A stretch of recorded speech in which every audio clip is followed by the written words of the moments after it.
সামনে বাঙালির বড় উৎসব দুর্গাপুজো। কুমোরটুলিগুলিতে জোর কদমে চলছে প্রতিমা তৈরির কাজ। তবে পুজোর আগে বানভাসী হয়েছে ঘাটাল এলাকা, জলমগ্ন থাকায় প্রতিমা তৈরির কাজ পিছিয়েছে। ফলে স্বল্প সময়ে দুর্গা প্রতিমা প্রস্তুত করাই এখন চ্যালেঞ্জ চন্দ্রকোনার কুমোরটুলিগুলিতে। দুর্গাপুজোর কাউন্টডাউন শুরু হয়ে গিয়েছে।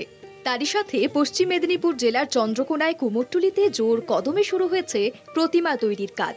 এমনই ছবি উঠে এলো চন্দ্রকোনা ১ নম্বর ব্লকের ক্ষীরপাই পৌরসভার ১ নম্বর ওয়ার্ড নুনে বাজার এলাকায়। পুজোর সময় প্রতি বছর এখান থেকেই জেলার বিভিন্ন প্রান্তে পৌঁছে যায় দুর্গা প্রতিমা। এবছর দুর্গা প্রতিমার বায়না আসছে আগের তুলনায় ভালো, কিন্তু বাদ সাধছে আবহাওয়া। ফলে পুজোর ঠিক আগে উদ্যোক্তাদের প্রতিমা প্রস্তুত করে ডেলিভারি দেওয়া এখন বড় চ্যালেঞ্জ চন্দ্রকোনার মৃৎশিল্পীদের কাছে।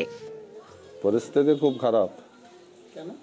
এই যে ওয়েদার, একটানা কতদিন বৃষ্টি হচ্ছে দেখছেন তো, বৃষ্টির কারণে কাজ করতে অসুবিধা হচ্ছে প্রচুর। ঠিক আছে, অর্ডার মোটামুটি খারাপ নয়, ভালো। আমি ঘুরে দিচ্ছি ওই ওয়েদারের জন্য। মাল তো শুকনা হতে হবে ঠাকুর, শুকনা না হলে রং করবো কী করে? ডেলিভারি দিতে হবে টাইমে, এ তো দায়িত্বের জিনিস। চলতি মরশুমে একটানা বৃষ্টিতে ঘাটাল, চন্দ্রকোনা, দাসপুর সহ একাধিক জায়গা বন্যার সম্মুখীন হয়েছে, যার ফলে পিছিয়েছে প্রতিমা গড়ার কাজ। পুজোর দিন এগিয়ে আসায় জোর কদমে কাজ শুরু করলেও চোখ রাঙাচ্ছে আবহাওয়া।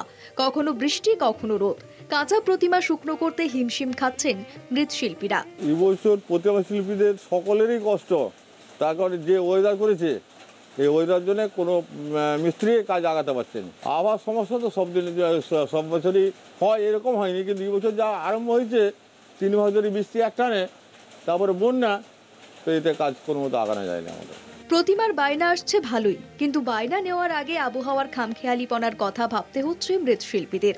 বায়না না নিয়েই ফিরিয়ে দিতে হচ্ছে পুজো উদ্যোক্তাদের। প্রতি বছর সরকার পুজো উদ্যোক্তাদের অনুদান বাড়িয়ে চলেছে, তবুও তারা প্রতিমার ক্ষেত্রে তেমন নজর দিচ্ছে না, দাবি অনেক মৃৎশিল্পীদের। চন্দ্রকোনা থেকে মধুসূদন ভট্টাচার্যের রিপোর্ট, কলকাতা টিভি।